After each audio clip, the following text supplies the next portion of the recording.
Hello, everyone. I am Toshiaki Koike-Akino from Mitsubishi Electric Research Laboratory, MERL. I'd like to talk about quantum machine learning for brain-computer interface today. First, I'd like to talk about an overview of human-machine interactions, focusing on biosignal processing and brain-computer interface. Then, we highlight some recent trends of artificial intelligence, AI, specifically deep learning based on deep neural networks. Then introduce what is the post-deep learning era enabled by quantum machine learning. We propose a new concept using hybrid quantum neural network and deep neural network called quEEGNet. We validate the benefit of quantum machine learning for some physiological datasets. Then we conclude the talk. Brain-computer interface may use humans' mind, intention, or feeling to manipulate robots or machines. In the past years, the community advanced rapidly because of the advancement of biosignal sensors, robotics, actuators, and communications. More importantly, data analysis by using deep learning and artificial intelligence provided a successful brain-machine interface. AI has many different methods, including classical machine learning, but recently, deep learning is more popular. As you know, there are many different architectures like residual neural network, convolution, recurrent network, U-net, graph convolutions, transformer network, and implicit layers. One of the examples is EEGNet, proposed in 2018, which used compact CNN having separable convolutions. It achieves the state-of-the-art performance, yet the network size can be small. We also studied a lot of different neural network models for biosignal processing. In the past, we mainly focused on subject transfer learning by using adversarial censoring method. Last year in New RIPS, we could achieve the first rank in subject transfer learning task. We discovered an interesting trend of the BMI research when I counted the number of articles considering deep learning for EEG or deep neural network for EEG.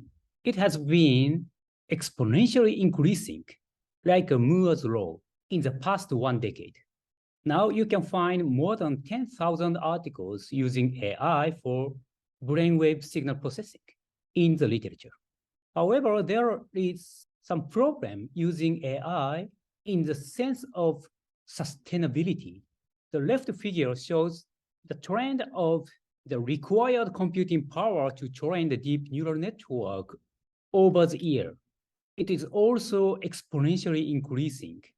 And most top AI conferences, many papers are still focusing on performance, not efficiency.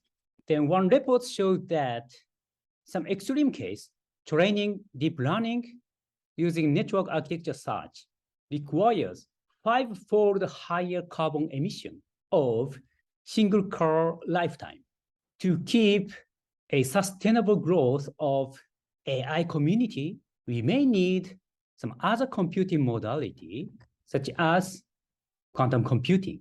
In fact, people say that quantum technology can drive the fourth industrial revolutions. And many vendors like IBM, Google, Microsoft, Honeywell already produced real quantum processing units. We can use those processors in the cloud services. Also, the software side, free libraries are now available to enjoy the power of quantum processors. The evolution of quantum processor is really rapidly advancing. For example, IBM released more than 100 qubit QPU last November. Then they plan to release more than 1,000 qubits QPU by next year. And some reports claim that the quantum supremacy has been achieved. Google team, a team in China, and Xanadu they could demonstrate the quantum advantage in particular applications. However, people are still arguing general applications. After 2014, variational principle has been used for noisy intermediate scale quantum processors, NISQ algorithm, like VQE and QAOA. The many modern deep learning methods has been migrated into quantum domain, like quantum autoencoder, quantum GAN, generative adversarial network, and quantum graph neural network.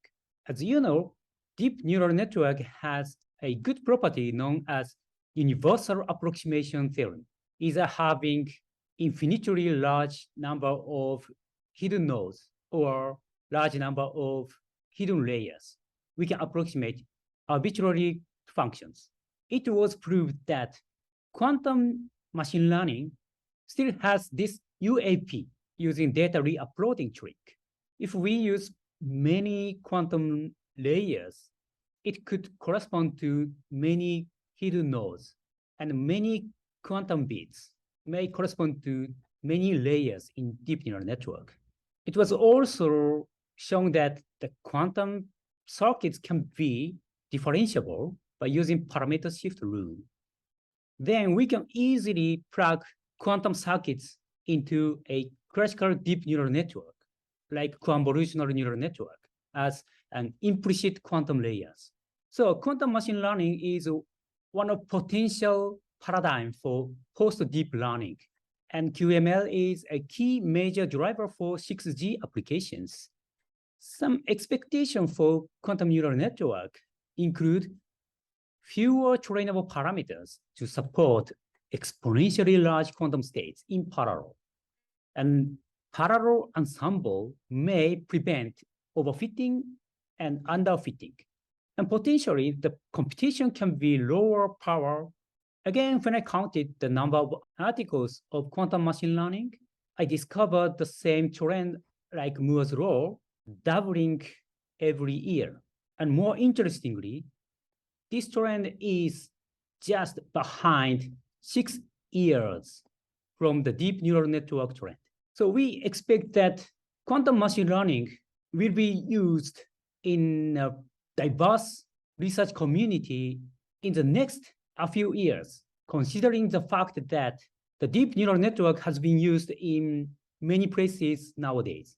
Then we focused on the application of quantum AI for many different research fields. For example, communications, indoor monitoring, terahertz imaging, and so on. And today, I'd like to propose a novel framework using quantum machine learning for biosignal processing for the first time in the literature of this community. We call the hybrid quantum and classical neural network for biosignal processing as quEEGNet in convention.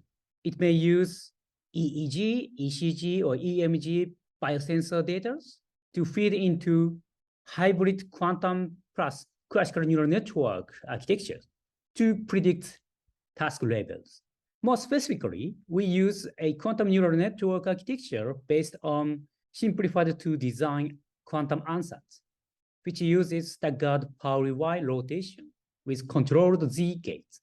These ansatz can approximate nearly arbitrary unitary rotations with a small number of parameters. For example, if we want to embed 1,000 sample points, we just need 10 qubits by using amplitude embedding in quantum processor before using classical EEGNet. We validated the benefit of quantum machine learning in various physiological datasets, including temperature, heart rate, EEG, ECoG, and EMG, available in open dataset server. Importantly, those datasets have a variety of different modality, data dimensions, the number of subjects, the number of classes, and the number of samples. Then we compared with a standard EEGNet for those datasets. By applying quantum machine learning, the EEGNet could be improved for all the physiological datasets by at least 1% accuracy. I want to remark one thing, that the application of quantum to biosignal processing is not really new. For example, quantum sensing has been used for an advanced sensors like SCIT. I could find only 2 papers using quantum computing for EEG processing. However, we believe that our paper is the very first demonstration that applied quantum AI for BCI. Let's conclude our paper. We showed the recent AI trends for biosignal processing. We overviewed recent advancement on quantum AI as a post-deep learning paradigm.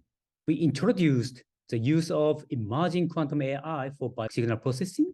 We demonstrated the first proof of concept study for future quantum society.